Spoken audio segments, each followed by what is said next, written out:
कुछ दिन पहले मेरी मुलाकात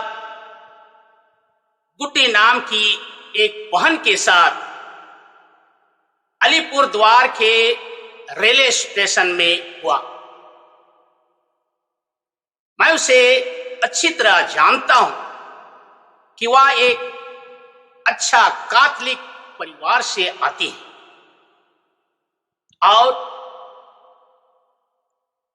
Nirmala girls high school Damanpur की विद्यार्थी थी। वह अपने बालक के साथ थी।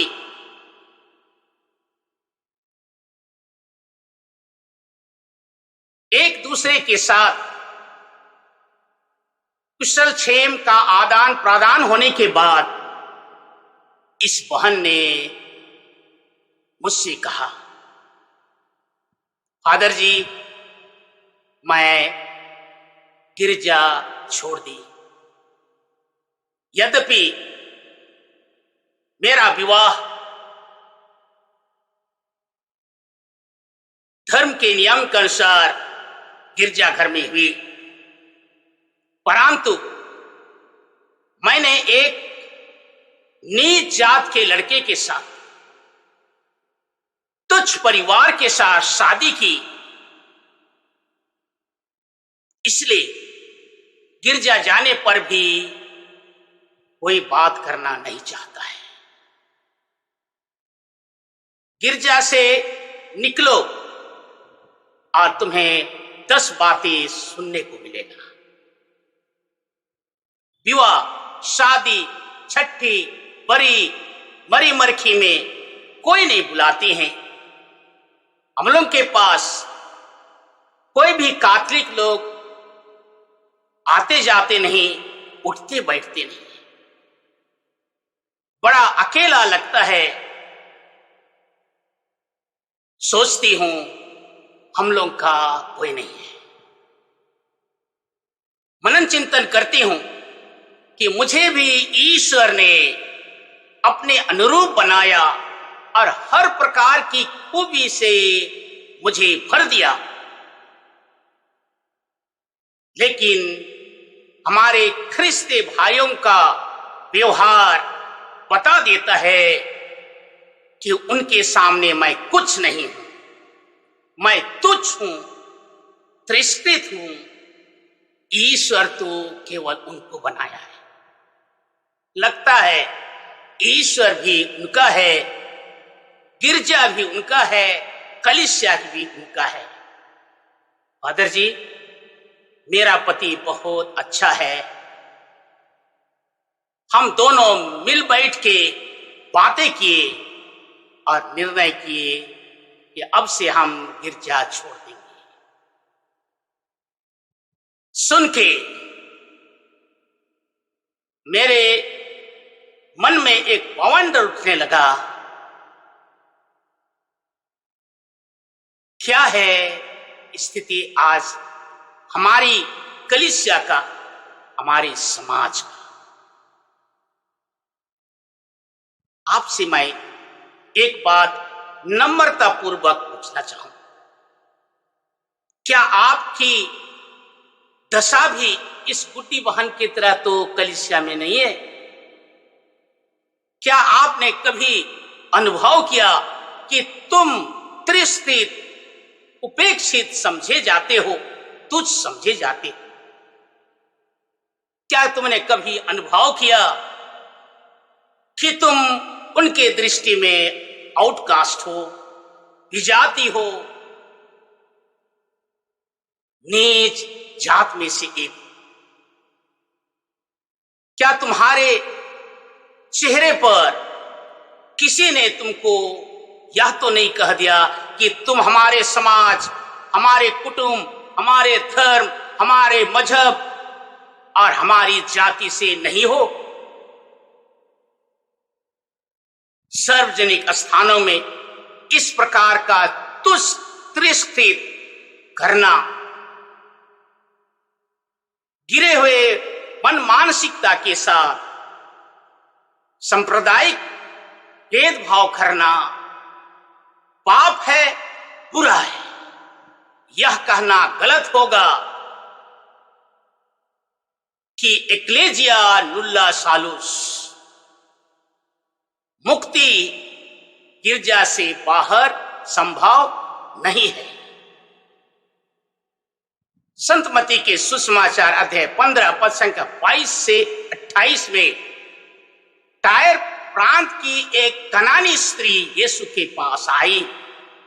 वह ईश्वर पर दृढ़ विश्वास करती है।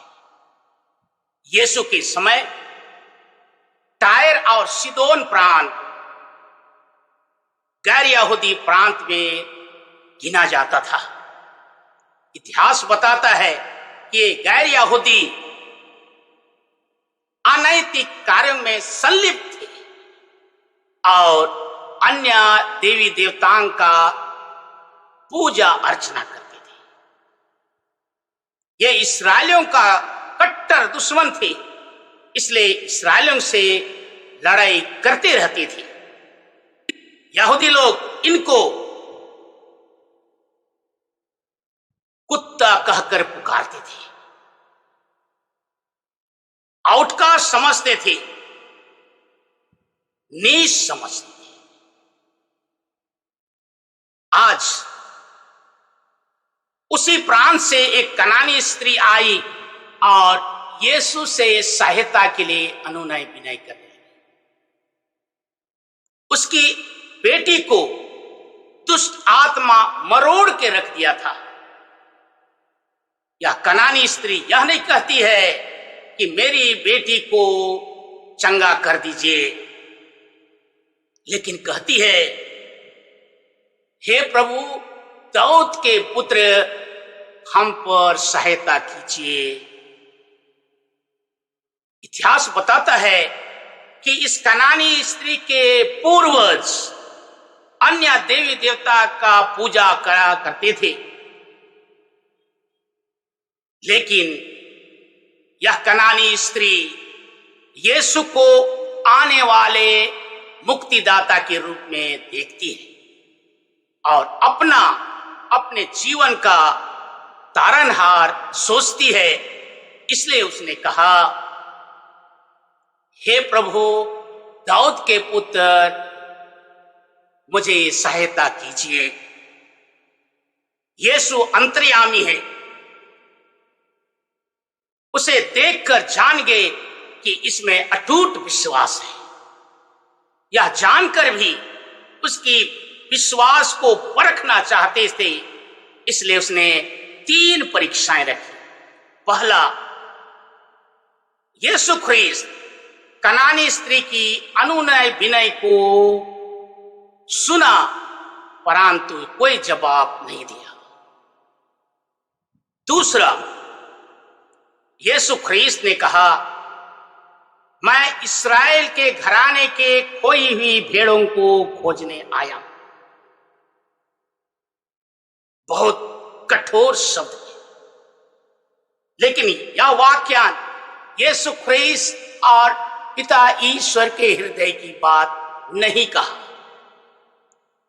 परंतु उस समय के लोगों के गिरे नैतिकता मन मानसिकता को उजागर करने के लिए कहा कि तुम इस परिवार के, इस समाज के, इस जात के, इस धर्म के नहीं। तीसरा, यीशु ख्रीस्त एक क्रूरपूर्ण बातें रखी। कहा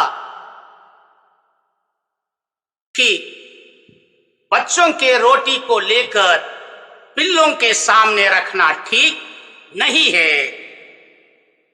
याद रखना, यीशु ख्रीस्त इस कनानी स्त्री को कुत्ता नहीं सोचती, लेकिन बताना चाहते हैं कि यहूदी लोग तुम्हें कुत्ता बोलते हैं, तुच्छ मानते हैं, तिरस्कृत मानते हैं, आउटकास्ट मानते हैं, फिर भी तुम मुझसे सहायता, मुझसे दया करुणा की आशा करें।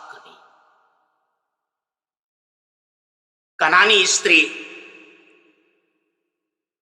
मां की ममता और प्रेम से ओतप्रोत होकर उसने जवाब दिया, स्वामी की मेज से गिरे हुए चूर्ण को पिल्ले खाते हैं। इस वक्त मुझे भी वह चूर्ण दे दीजिए। यीशु ख्रीस्त दया सागर हैं, दया से द्रवित हो उठे और उसने उसकी बेटी को चंगा कर दिया। यह कनानी स्त्री लगातार यीशु के पीछे पीछे अनुनय विनय करती रही, शिष्यों को मध्यस्थ करने के लिए आग्रह करती रही और अपने विश्वास की परीक्षा में खरा उतरी। मेरे प्रियजन, आप और मैं किसी भी समाज, किसी भी मजहब, किसी भी धर्म, किसी भी जाति के क्यों ना हो, ईश्वर का कृपा का द्वार खुला है सबों के लिए। ईश्वर की दया और करुणा का द्वार खुला है। हमारे समाज में, समाज का, ये धर्म का, ये जात का, ये मजहब की जो रेखाएं खींची गई, सीमाएं खींची गई हैं, इसे मनुष्य ने बनाया। लेकिन पिता ईश्वर प्रत्येक जन को एक ही तागा में पिरोना चाहता है। इसलिए तो पहला पाठ में कहा कि मेरा घर सबों के लिए प्रार्थना का घर होगा। पौलुस कहते हैं प्रत्येक जन ईश्वर की दया करुणा का अनुभव कर सके। याद रहे, पिता ईश्वर ने हम प्रत्येक जन को अपने अनुरूप में बनाया है। यही जीवन का सबसे बड़ा वरदान है। संत पौलुस कहते हैं कि तुम्हारा शरीर पवित्र आत्मा का मंदिर है, क्योंकि शायद नबी के ग्रंथ उसने कहा उसका नाम इमानुएल होगा, अर्थात प्रभु तेरे साथ, प्रभु मेरे साथ, प्रत्येक जन के साथ। ईसाइया नबी के ग्रंथ अध्याय 43:4 में कहते हैं, तुम मेरी दृष्टि में मूल्यवान हो और महत्व रखते। आए दिन किसी का समाज, किसी का मजहब, जात, धर्म दिखता है, याद रखना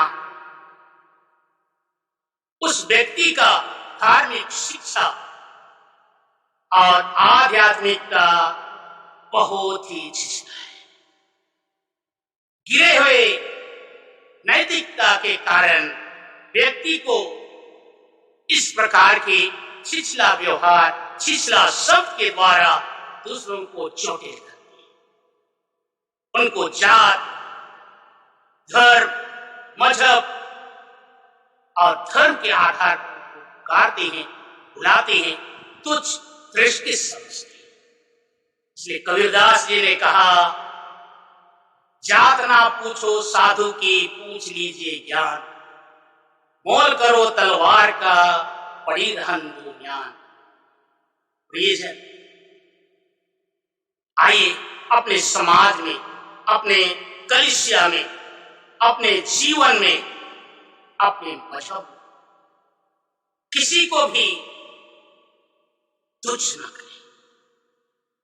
आज कनानी स्त्री की तरह बहुत सारे भाई बहन, इस बुढ़ी बहन की तरह बहुत सारे भाई बहन गिरजा से दूर होते जा रहे हैं।